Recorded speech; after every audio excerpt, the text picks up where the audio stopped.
Welcome students, class 11 part अपना 5th। बात चल रही थी अपनी एडिशन वगैरह पे, ठीक है।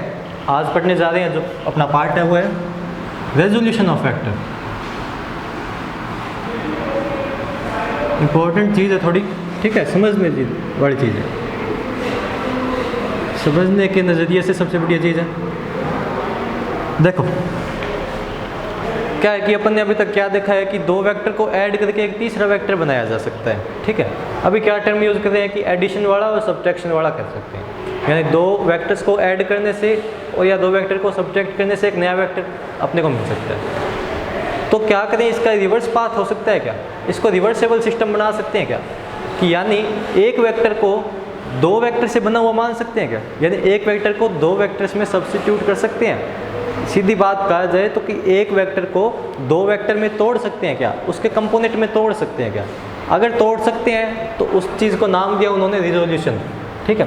तो रिजोल्यूशन की जब डेफिनेशन बनानी हो तो क्या बोलोगे, vector can be resolute into its component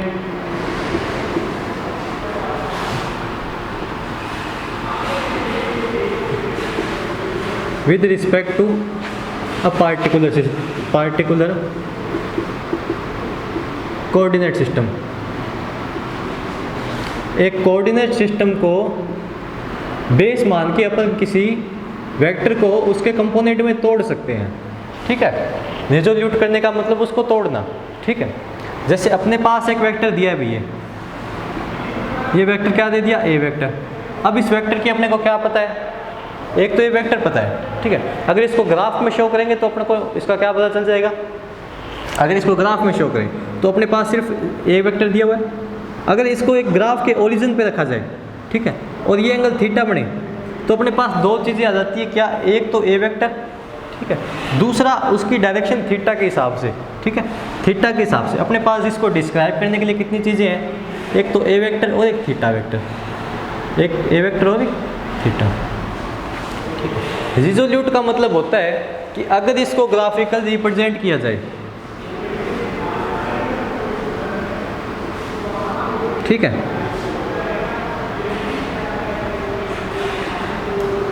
और इस ए वेक्टर से दो परपेंडिकुलर डाले जाए एक्स एक्सिस और वाई एक्सिस पे, एक्स एक्सिस और वाई एक्सिस पे। इस परपेंडिकुलर को नाम दे दिए, इस पॉइंट को नाम दे दिया जाए ए, ये बी पॉइंट, ये अपना सी पॉइंट। ये जो अपना पार्ट है, इस कंपोनेंट को नाम दिया अपन ने ए एक्स, इस कंपोनेंट को नाम दिया भी ए वाई, ठीक है। अब अपने पास ट्रायंगल कितने बने, ओ A B, O A B, और एक ट्रायंगल ओ सी बी, ओ सी ए, दो ट्रायंगल बने कौन से, राइट एंगल, ठीक है।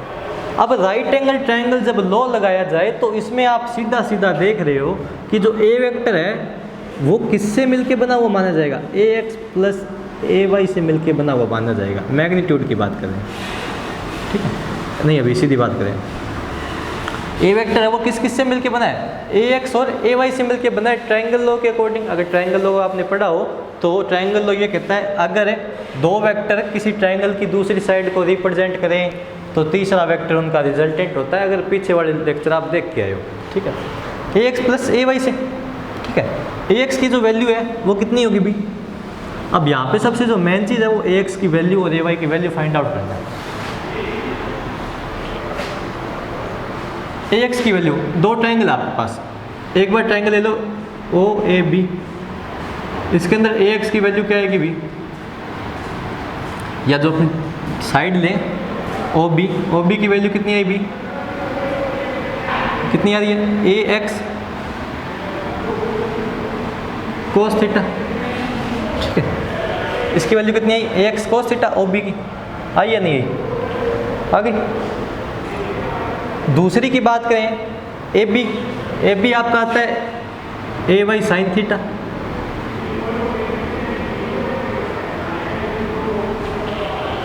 आता है या नहीं आता, ठीक है। ऐसे ही ट्रायंगल लिया जाए ओ ए सी, उसके अंदर भी क्या आता है अभी, जो आपकी ओ सी है वो कितनी आती है अभी, ए वाई, देखो ए बी है वो किसके इक्वल है, ओ सी के, तो ये वैल्यू किसकी है, ओ सी की भी है, ठीक है, और ओ बी है वो किसके इक्वल है, ए सी के, तो ये वैल्यू किसकी है, ए सी की भी है ना, दोनों वैल्यू। अब चलो इस ट्रायंगल से निकाल के देखें, ठीक है, ओ सी ए से, तो ओ सी की जो वैल्यू आएगी वो कितनी आएगी भी, ए वाई कोस, अब ये ट्रायंगल ले रहे हैं तो इसके लिए एंगल भी दूसरा होगा, इस एंगल को मान लेते हैं बीटा, बीटा एंगल से, तो इस एंगल से निकलेगा तो ए वाई कोस बीटा, और इसकी जो वैल्यू निकलती है किसकी, ए सी की, वो किसके इक्वल होगी भी, ए एक्स साइन बीटा।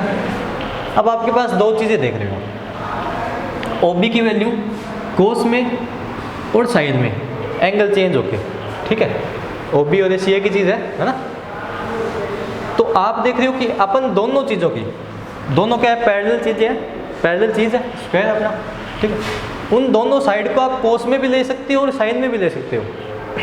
अगर एक ट्रायंगल की बात की जाए, आपको बोला जाए कि ए बी की वैल्यू बताओ, ए बी साइड है उसकी आप ए वाई साइन थीटा भी बोल सकते हो और ए वाई कोस बीटा भी बोल सकते हो,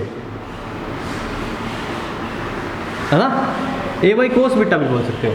अब बात ये ले कौन सी, ए वाई साइन थीटा ले या ए वाई कोस बीटा ले, आप देख रहे हो किससे निकल सकता है, अगर आपने पहले पढ़ा है, नहीं पढ़ा तो आपने ट्रिग्नोमेट्री पढ़ी होगी, ये एक बार इतनी चीज़ यहाँ पे स्टॉप करके पॉज करके ये निकाल के देखना कि आ रही है नहीं आ रही, ठीक है, इन साइड की जो वैल्यू मैंने बताई है वो आ रही है नहीं आ रही, ठीक है, एक बार चेक करना फिर आपको पता चलेगा। अब बोलो कि ये वैल्यू आ रही है ए वाई ए बी की, दो वैल्यू आ रही है, तो अब कौन सी लें, तो देखो अगर आप कोस के अंदर सारी वैल्यू दे रहे हो, ठीक है, ए बी की वैल्यू दोनों कोस में भी ले सकते हो, एक ही ट्रायंगल के अंदर दो साइड एक दोनों कोस में ले सकते हो, है ना, उसका फ़ायदा क्या होगा कि आपको सिर्फ कोस की जो नंबर वैल्यू है, कोस की जो एंगल वैल्यूज़ है वो याद रखनी होगी, क्योंकि अगर आपको 90 तक याद है, जैसे आपको 150 की बतानी है, ठीक है, 150 कोस 150, ठीक है, तो इसको आप क्या लिख सकते हो, अलजेब्रिक एक्सप्रेशन लगा के, कोस पाई माइनस थीटा किसके इक्वल होता है, माइनस कोस थीटा के इक्वल होता है, ये आपको पता है, तो यहाँ से कोस पाई माइनस 150 किसके इक्वल होगा भाई, माइनस कोस 30 के इक्वल होगा, या कोस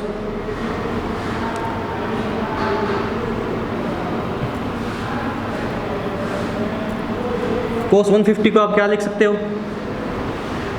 180 माइनस 30 लिख सकते हो, और यहाँ से ये वैल्यू क्या हो जाएगी भी, माइनस कोस 30, यानी आपने 150 को किस में चेंज कर दिया, 30 में, यानी आपको कोस की वैल्यू 0 से 90 तक रखनी होगी, है ना, 0 से 90 तक याद रख लोगे तो भी आपका काम बन जाएगा, इसलिए आप सारी वैल्यू क्या लो, कोस में लो, साइन वाली छोड़ दो, या तो साइन की लो सारी या कोस की लो, ठीक है, जो आपको अच्छा लगे वो लो। तो मैं सारी वैल्यू किस में लेके जा रहा हूँ, कोस में लेके जा रहा हूँ, तो अपने सारी साइड जो लेंगे वो किस में लेंगे, कोस में लेंगे, ताकि अपने को ज़्यादा एंगल वैल्यूज़ याद ना रखनी पड़े। इस फॉर्मूले से सब्सटीट्यूट करके अपन सिर्फ 0 से 90 तक की वैल्यू याद रख सकते हैं। तो ये पता चला। तो यहाँ से आपने क्या बोला कि जो ax प्लस ए वाई है, ठीक है, जो ए वेक्टर है वो किस किस से मिलके बना है, दो साइड से, कौन सी दो side, O B plus A B, यानी इसको बोल सकता हूँ ए वेक्टर मिलके बना है, ओ बी कितना है आपका A x cos theta plus A B कितना है ए बी और सी कितना है ए वाई कोस बीटा, यानी मैं सारी वैल्यूज़ किस में ले रहा हूँ, कोस में ले रहा हूँ, ठीक है, ये हो गया आपका। अब देखो आगे क्या बता रहा है ये, इतनी चीज़ समझ में आई। दूसरा कि एंगल कहाँ से मेजर किया जाए, अगर ये आपके पास वेक्टर है 45 डिग्री, ठीक है, ये वेक्टर दे दिया, तो आप थीटा और बीटा कौन से लोगे, ये थीटा और ये बीटा, ठीक है, ये कौन सी एक्सिस आपकी, माइनस एक्स एक्स, लेकिन जब रिजोल्यूशन ऑफ वेक्टर पढ़ते हैं तो एक चीज़ आपको ध्यान में रखनी है कि हमेशा जो एंगल आप लोगे वो पॉजिटिव एक्स एक्सिस से काउंटर क्लॉकवाइज वे में मेजर करोगे। पॉजिटिव एक्स एक्सिस से काउंटर क्लॉकवाइज मेजर करोगे। तो ये आपका वेक्टर है, ये आपकी पॉजिटिव एक्स एक्सिस, यहाँ से मेजर करना स्टार्ट करोगे। कैसा? Counter clockwise. काउंटर क्लॉकवाइज कैसा होता है? उल्टा। तो पॉजिटिव एक्स एक्सिस से काउंटर क्लॉकवाइज एंगल जो होगा ये कितना है अपना? 135 एंगल। कितना है? 135 डिग्री। तो एंगल आप कौन सा लोगे? ये वाला नहीं लोगे। एंगल कौन सा लोगे? इस वेक्टर का 135 लोगे, ये नहीं लोगे। ठीक है, आ गया समझ में? काउंटर क्लॉकवाइज मतलब क्या हुआ? अब देखो, जो आप ax cos थीटा निकालोगे, इस ए वेक्टर को किससे मिलके मानोगे? ax cos theta. ठीक है, तो cos थीटा क्या होगा अभी आपका? 135। ठीक है, कितना होगा? 135 होगा, ना कि 45 होगा। आ रहा है समझ में?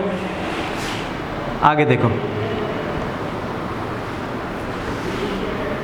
एक चीज़ याद रखनी थी कि सिर्फ एंगल है वो कहाँ से मेजर करोगे? पॉजिटिव एक्स एक्सिस से। दूसरी की पॉइंट देखो कुछ,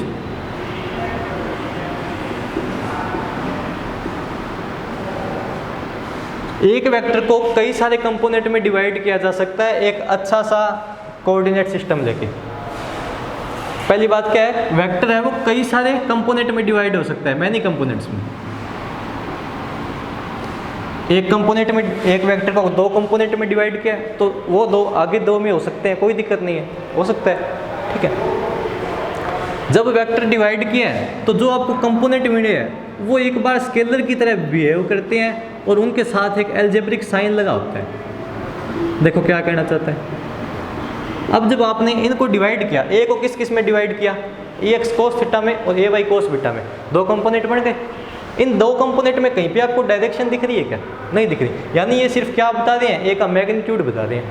ए का क्या बता रहे हैं? मैग्नीट्यूड। यानी कंपोनेंट किसकी तरह बिहेव करते हैं? स्केलर की तरह। किसकी तरह? स्केलर की तरह। और उनके साथ क्या होता है? एक अलजेब्रिक साइन, यानी पॉजिटिव और माइनस हो सकते हैं, कोई दिक्कत नहीं है। आगे आप पढ़ोगे अलजेब्रिक साइन भी दिख जाएगा। यानी जब तक कंपोनेंट को डिवाइड किया है तो कंपोनेंट सिर्फ क्या है? स्केलर है और उनके साथ कोई प्लस या माइनस का निशान हो सकता है, कोई दिक्कत नहीं है। जैसे यहाँ पे मैंने ये रखा था ना, ax cos 135, तो उसकी वैल्यू कितनी आती है? -a/√2 आती है। तो एल्जेब्रिक साइन आया नहीं आया? ठीक है, -a/√2 आया तो एक एल्जेब्रिक साइन बन गया, ये भी कंपोनेंट है उसका। तीसरी बात देखो क्या कहना चाहता है ये। तीसरी बात देखो इंपॉर्टेंट है कि ये ज़रूरी नहीं है, अपन ने यहाँ पे इसको ओरिजिन मान लिया कि ये ओरिजिन से निकल रहा है, लेकिन ज़रूरी नहीं है कि ओरिजिन से ही निकले। ठीक है, या ये ज़रूरी नहीं है कि जो वेक्टर अपन ने डिवाइड किया है उसके कंपोनेंट टेल से टेल मिला रहे, जो पहले टेल से टेल मिले हुए। जैसे ये दो वेक्टर थे, ठीक है, ये वेक्टर यहाँ पे पड़ा था, एक वेक्टर यहाँ पे पड़ा था। ठीक है, दोनों टेल से टेल नहीं मिले, नहीं मिल रहे ना। अब मैंने क्या किया? इनको पैरेलल शिफ्टिंग करके कैसा बना दिया अभी?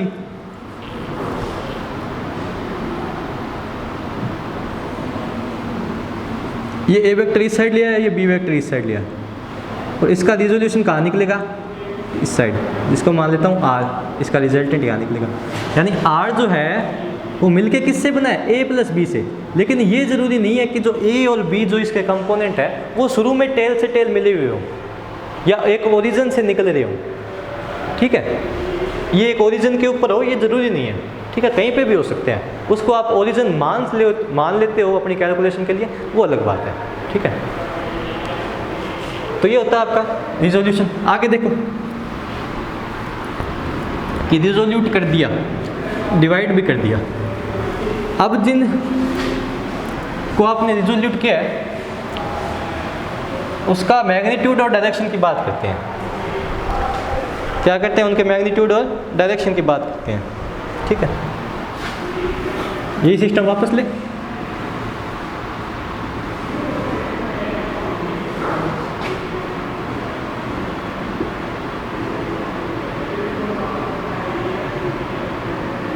ये आपका x, ये आपका ay। अब सीधा सीधा आपको पता है ए वेक्टर है वो मिलके बना है A x cos theta plus A Y cos beta से।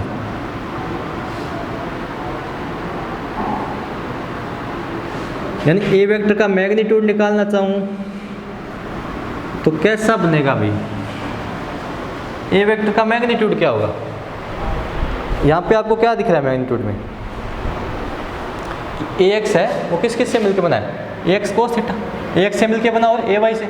अब एक चीज़ देखो, या सीधे आप बोलो तो ये ओ पॉइंट था, ये बी पॉइंट था और ये सी पॉइंट था, तो ओ बी प्लस ओ सी से मिलके बना है। यानी इसका जो मैग्नीट्यूड होगा वो किसकी स्क्वायर होगा? O B square plus O C square. होगा या नहीं होगा? यानी इसकी वैल्यू ए एक्स है तो ए एक्स की स्क्वायर प्लस ए वाई की स्क्वायर, और इस ए एक्स की वैल्यू कितनी है? ए एक्स कोस थीटा है, इस ए वाई की ए वाई कोस बीटा है या नहीं है? आगे समझ में? आगे देखें क्या करते हैं।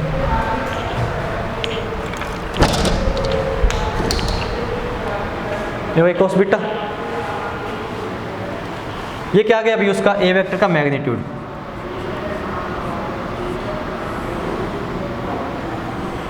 इस ए वेक्टर की डायरेक्शन बतानी हो तो क्या करोगे? क्या है अभी आपके पास टेन थीटा, टेन थीटा निकालोगे तो कितना आएगा अभी?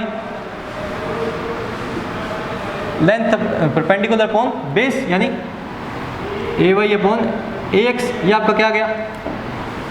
टेन थीटा, यानी वेक्टर की डायरेक्शन आ गई। टेन बीटा के अंदर निकालोगे तो उल्टा हो जाएगा, यानी ए एक्स अपॉन ए वाई। होगा या नहीं होगा भाई? है ना? ये इसकी डायरेक्शन भी आ गई। चलो ठीक है, कर ली बात। किसकी है ये डायरेक्शन? ए वेक्टर की। कंपोनेंट है, कंपोनेंट की ये वेक्टर है, ये इसके कंपोनेंट है। डायरेक्शन किसकी है? ए वेक्टर की। अभी तक अपन क्या बोल रहे थे कि कंपोनेंट किसकी तरह बिहेव करेंगे? स्केलर की तरह। लेकिन अगर आप आगे पढ़ोगे तो उसमें देखोगे कि इसमें तो एक वेक्टर को दो स्केलर से बना हुआ मान सकते हैं, ठीक है। लेकिन आगे जब पढ़ोगे तो ये बोलोगे एक वेक्टर दो वेक्टर से मिलके बना है, ठीक है। एडिशन में भी आपने देखा है, दो वेक्टर मिलके एक वेक्टर बना दें। तो अपने एक केस भी ले लें कि अगर ओ बी और ए सी यानी ए एक्स और ए वाई की क्या बता दें? डायरेक्शन बता दें। तो आपको दिख रहा है ओ बी जो है वो अपन ने किस एक्सिस पे लिया है अभी? X axis. और ओ सी किस एक्सिस पे अभी? Y axis. तो जब आप सिंपल कोऑर्डिनेट सिस्टम पढ़ते हो तो आपने पढ़ा है कि हर एक्सिस का एक यूनिट वेक्टर होता है। यूनिट वेक्टर क्या होता है? कि यूनिट वेक्टर वो वेक्टर होता है जो सिर्फ उस एक्सिस की डायरेक्शन बताने में काम होता है। यानी इस एक्सिस की डायरेक्शन क्या है? आई कैप है। क्या है? आई कैप, ठीक है। यहाँ पे जो वेक्टर है उसकी डायरेक्शन में क्या होगी? आई कैप। और इस वाई एक्सिस की डायरेक्शन होती है जे कैप, और यानी ए वाई भी क्या होगा? जे कैप में होगा। यानी हर यूनिट वेक्टर की क्या होती है अभी? डायरेक्शन होती है। यानी हर यूनिट वेक्टर क्या शो करता है? एक्सिस की डायरेक्शन। यानी ए एक्स किस डायरेक्शन में? आई कैप। ए वाई किस डायरेक्शन में? जे कैप। यानी ए वेक्टर है वो ए एक्स प्लस ए वाई से मिलके बना है, और ए एक्स किस डायरेक्शन में? आई कैप डायरेक्शन में। ए वाई किस डायरेक्शन में? जे कैप डायरेक्शन में। ये क्या बन गई भी? आपके ए वेक्टर की वेक्टर फॉर्म बन गई, जिसके अंदर उसके कंपोनेंट की भी डायरेक्शन है। ये आपके वेक्टर का क्या बन गया? मैग्नीट्यूड, ठीक है। ये आपके वेक्टर की वेक्टर फॉर्म। अब वेक्टर की इसकी डायरेक्शन बतानी हो, ए वेक्टर है आपका, उसके अंदर क्या क्या होगा? एक तो ए वेक्टर का मैग्नीट्यूड और एक ए वेक्टर की डायरेक्शन, जिसे मैं ए कैप से शो करता हूँ। और ए कैप क्या है? ए का यूनिट वेक्टर, जिसका फॉर्मूला होता है ए वेक्टर अपॉन मैग्नीट्यूड ऑफ ए। यहाँ से दिख रहा है आपको ए कैप का। ए कैप कैसे निकलेगा? ए वेक्टर कितना आपका? A x I cap plus A Y J cap upon A x square plus A Y square. क्या आ गया? A cap. ए कैप यानी ए वेक्टर की डायरेक्शन। अब ए वेक्टर की डायरेक्शन कितने तरीक़ों से निकाल सकते हो? एक तो इस तरीके से और एक टेन थीटा से। दोनों तरीक़ों से एक वेक्टर की डायरेक्शन बता सकते हो। मैग्नीट्यूड के लिए आपके पास ये है ही, और डायरेक्शन के लिए ये हो गया और ये हो गया। आगे समझ। पता चला। आगे कुछ और चीज़ मान के चलते हैं। देखो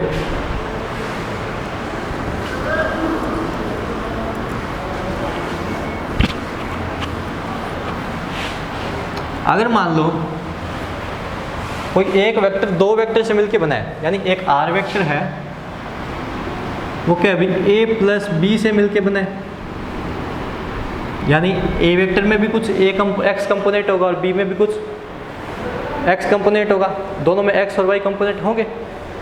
यानी ए किससे मिलके बना है, A x I cap plus A Y J cap, और बी किससे मिलके बना है B x I cap plus B Y J cap. I component को साथ में रखूं तो ए x plus B x I cap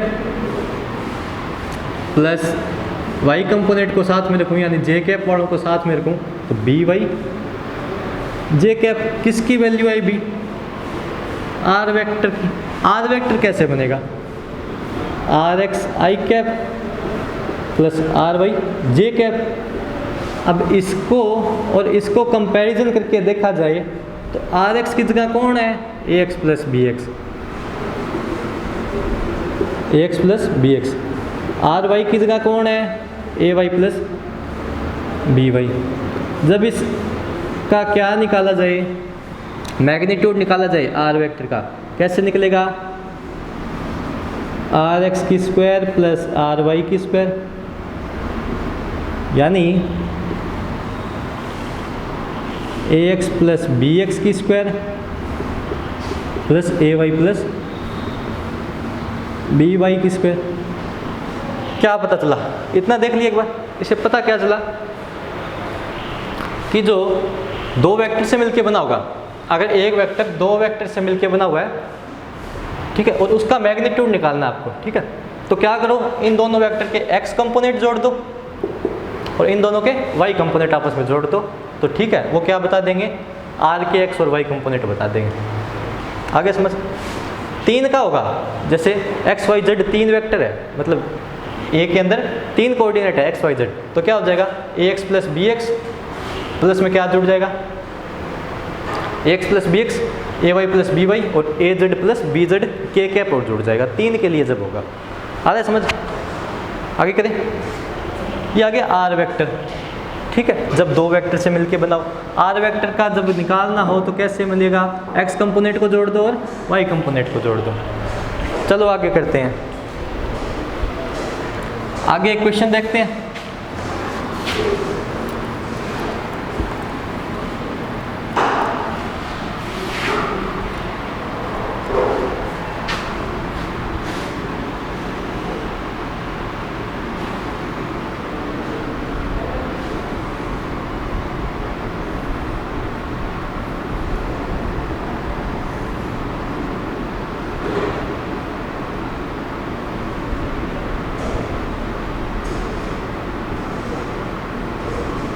देखो ये ए वेक्टर दिया है, ये बी वेक्टर दिया है, इससे मिलके मान लो क्या बन रहा है, एफ वेक्टर बन रहा है,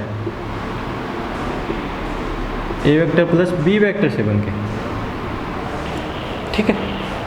आगे देखो, तो ए वेक्टर प्लस बी वेक्टर बन रहा है, यानी किससे बनेगा, ए में क्या होगा, ए एक्स आई कैप, यानी एफ वेक्टर का मैग्नीट्यूड होगा, तो कैसे निकलेगा, ठीक है। एफ वेक्टर किससे मिलके बना है, पहले तो ये देखो, एफ एक्स आई कैप यानी एफ वाई जे कैप। अब एफ एक्स क्या होगा, भी इन दोनों के एक्स कोऑर्डिनेट, एफ एक्स क्या होगा, इन दोनों के एक्स कोऑर्डिनेट, और एफ वाई क्या होगा, इन दोनों के वाई कोऑर्डिनेट जोड़ दो। चलो निकाल लो फिर। एक्स कोऑर्डिनेट कैसे निकलेगा, पहला कौन सा, ए वेक्टर, ए वेक्टर का एक्स कोऑर्डिनेट यानी ये इतना, कैसे निकलेगा, ए एक्स कोस बीटा, किससे निकलेगा, कोस बीटा से निकलेगा भी, ए एक्स कोस बीटा से निकलेगा। और अगर मैं दोनों को एक ही मान लो, चलो ए एक्स बी एक्स छोड़ो, दोनों को क्या मान लिया जाए, चलो ए एक्स और बी एक्स को मान के दोनों को एफ मान लो, ठीक है।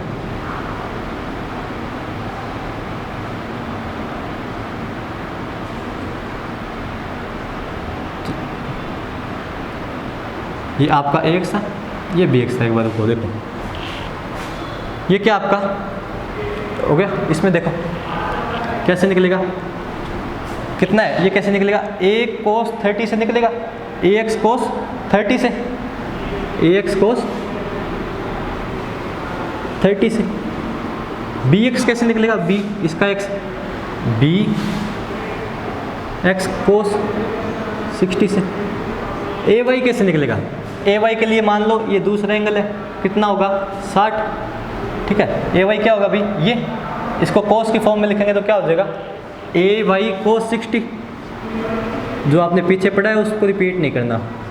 by क्या होगा अभी, ये कितना एंगल 30, इसके हिसाब से ये cos में बन जाएगा, कितना होगा by cos 30, हो गया नहीं होगा। अब cos 30 की वैल्यू कितनी होती है, √3/2, 60 की 1/2, दो ही वैल्यू अपने पास। इसकी क्या हो जाएगी भी, ax √3/2, इसकी bx/2, इसकी भी ax ay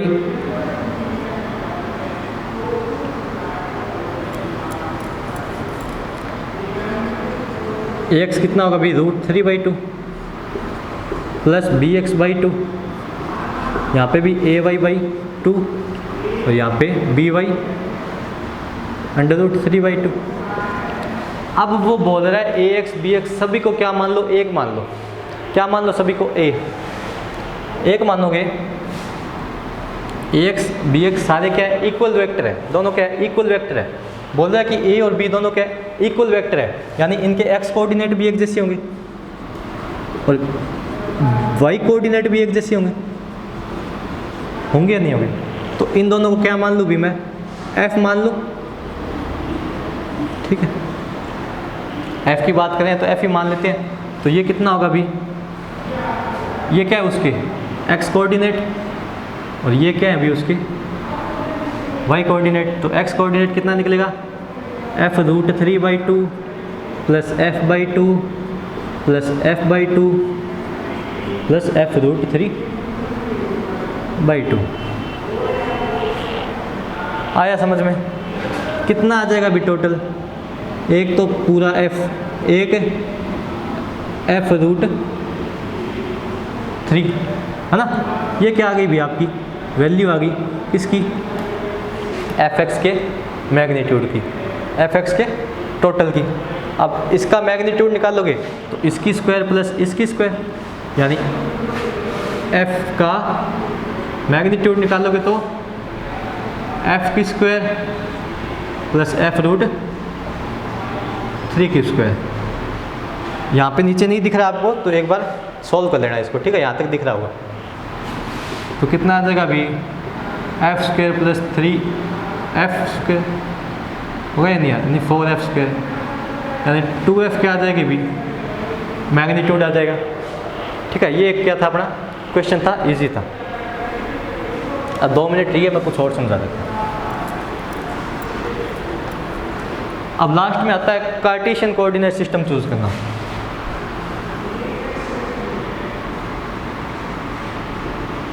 अगर मान लो ये प्लेन है, ठीक है, इस प्लेन के ऊपर एक बॉक्स रखा हुआ है, ठीक है, रुका हुआ है, ठीक है, यहाँ पे पड़ा है। अब इसके लिए आपको ऊपर पहले इसके ऊपर फोर्स देखने कितने लग रहे हैं। एक तो कहाँ पे लग रहा है, एफ डायरेक्शन में, सही बनाते हैं इनको।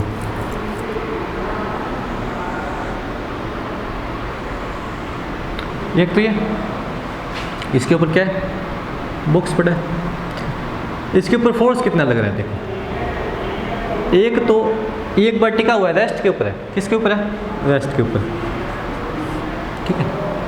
एक तो इसके अपोजिट डायरेक्शन में फ्रिक्शनल फोर्स लग रहा है या नहीं लग रहा, अभी लग रहा है। एक इसको जो नीचे खींच रहा है, नीचे भी इसके ऊपर क्या लगेगा, एक फोर्स लगेगा, कौन सा, ग्रेविटेशन या इसका वेट, इसका वेट बोल सकते हो या इसका ग्रेविटेशन फोर्स भी बोल सकते हो, ठीक है। तीसरा फोर्स कौन सा होगा, जो इस फोर्स को बैलेंस करे। तीसरा फोर्स कौन सा होगा, जो इस फोर्स को क्या करे, तीसरा फोर्स वो होगा जो इस फोर्स को भी क्या करे, बैलेंस करे, यानी वो कहाँ पे होगा, इसके जस्ट अपोजिट डायरेक्शन में, इसके परपेंडिकुलर डायरेक्शन में। कौन सा, नॉर्मल फोर्स बोल सकता हूँ जिसको, जो इसको बैलेंस करे। अरे ये भाई रेस्ट पे रुका हुआ है, एक जगह टिका हुआ है। एक जगह कोई चीज़ कभी टिक रह सकती है जब उसके ऊपर दोनों साइड से बैलेंस्ड फोर्स लग रहा हो। तो अगर इसको नीचे से खींच रहा है कोई, तो इसको ऊपर से भी कोई खींच रहा है, तब ये क्या है, रेस्ट में रुका हुआ है। तब ये क्या है भाई, रेस्ट में रुका हुआ है, वरना ये रेस्ट में नहीं रुकता। अब 3 फोर्स है, 1 2 3, तीनों की आपको क्या निकालनी है अभी, वैल्यू निकालनी है, ठीक है। यानी 3 वेक्टर आ गए आपको फोर्स के पास। अब उसकी वैल्यू निकालोगे तो कैसे निकालोगे, क्या करोगे भाई, कार्टेशियन सिस्टम बनाओ। कोऑर्डिनेट सिस्टम कैसा होता है आपका, ये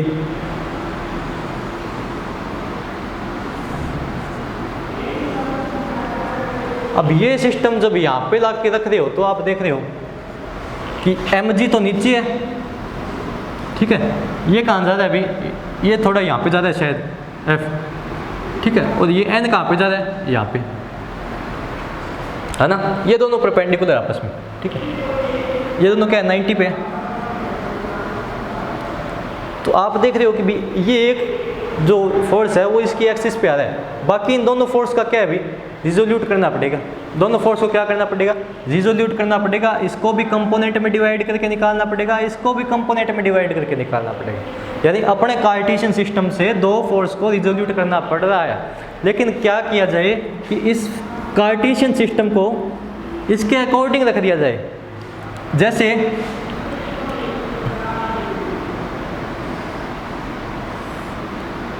अपना फोर्स सिस्टम ये बना लिया जाए कि ये अपनी क्या होगी, पॉजिटिव y, ये पॉजिटिव x, ये माइनस y और ये माइनस x। तो ये सिस्टम जब यहाँ पे ला के रखोगे तो ये अपना नॉर्मल कहाँ पे आ गया, पॉजिटिव y के ऊपर। f कहाँ पे आ गया, पॉजिटिव x के ऊपर। बिल्कुल कोऑर्डिनेट कर रहा है, इसके साथ है, इसके ऊपर है जस्ट। इसको ऐसे रख दो, इसको ला के कहाँ पे रख दो, इसके ऊपर। जो आपका mg होगा वो यहाँ पे आएगा, कहाँ पे, माइनस y और माइनस x के बीच में। अब देखो पहला कोऑर्डिनेट सिस्टम था, उसके अंदर आपको 2 वेक्टर रिजोल्यूट करने पड़ते थे। ये जो आपका कोऑर्डिनेट सिस्टम है, इसको में आपको सिर्फ क्या करना पड़ेगा, अभी एक कोऑर्डिनेट सिस्टम है और इसके अंदर क्या करना पड़ेगा, सिर्फ एक फोर्स रिजोल्यूट करना पड़ेगा। कौन सा, mg रिजोल्यूट करना पड़ेगा। आएगा या नहीं आएगा, ठीक है, सिर्फ कौन सा करना पड़ेगा, mg रिजोल्यूट करना पड़ेगा। देखो यहाँ पे नहीं दिख रहा है तो मैं बताता हूँ। इसको क्या किया मैंने,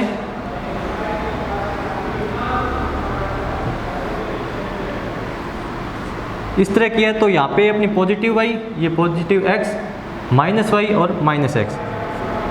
अब क्या हुआ, इसको यहाँ पे रखा तो पॉजिटिव y किसको शो करने लगा, नॉर्मल फोर्स को। पॉजिटिव x किसको शो करने लगा, अपने फ्रिक्शनल फोर्स को। और mg कहाँ पे आया, इसके बीच में। यानी ये तो एक्सिस के ऊपर है, इनके ऊपर तो एक्सिस से निकाल देंगे वैल्यू। ग्राफ है, एक ग्राफ बना के फ्री बॉडी डायग्राम बना लिया। अब ये ग्राफ पे जो वैल्यू आएगी इसकी, वो किसकी होगी, फ्रिक्शनल की। ये भी सीधा कोऑर्डिनेट कर रहा है, ठीक है। यानी अपने पास एक्सिस का सीधा कंपोनेंट मिल रहा है, लेकिन क्या हो रहा है, बी सिर्फ एक mg जो है उसको आपको रिजोल्यूट करना पड़ेगा। ये बीच में आ रहा है, इसके कंपोनेंट निकाल के इसको ऐड करना पड़ेगा, ठीक है। पहले क्या हो रहा था, पहले एक सिर्फ mg माइनस y पे कोऑर्डिनेट कर रहा था, बाकी 2 वेक्टर रिजोल्यूट करने पड़ते थे। अब कोऑर्डिनेट सिस्टम चेंज कर दिया तो क्या हुआ, सिर्फ एक फोर्स है वो आपको रिजोल्यूट करना पड़ रहा है। तो इससे क्या पता चला कि जब आप किसी को रिजोल्यूट कर रहे हो, फोर्स को या किसी भी रिजोल्यूट वेक्टर कर रहे हो, रिजोल्यूशन ऑफ वेक्टर पढ़ रहे हो, तो सबसे इम्पोर्टेंट है कि आप एक अच्छा कोऑर्डिनेट सिस्टम चूज़ करो। अगर कोऑर्डिनेट सिस्टम आपने गलत चूज़ कर लिया तो आपको डिफ़िकल्टीज होगी किसमें, क्वेश्चन आंसर करने में। कोऑर्डिनेट सिस्टम अच्छा चूज़ किया है तो आपके लिए सही होगा। तो आपको कौन सा कोऑर्डिनेट सिस्टम करना है, ये चूज़ करना है, ठीक है, जिसके अंदर क्या हो, कम से कम आपको क्या हो, डिफ़िकल्टीज हो चूज़ करने में। तो ये आपका कंप्लीट होता है रिजोल्यूशन ऑफ वेक्टर। कल से पढ़ेंगे मोशन इन ए प्लेन ऑफ रेगुलर वीडियोज़ होंगे, ठीक है। कोई दिक्कत हो, क्वेरी हो, बताता हूँ। ये कंप्लीट करते हैं।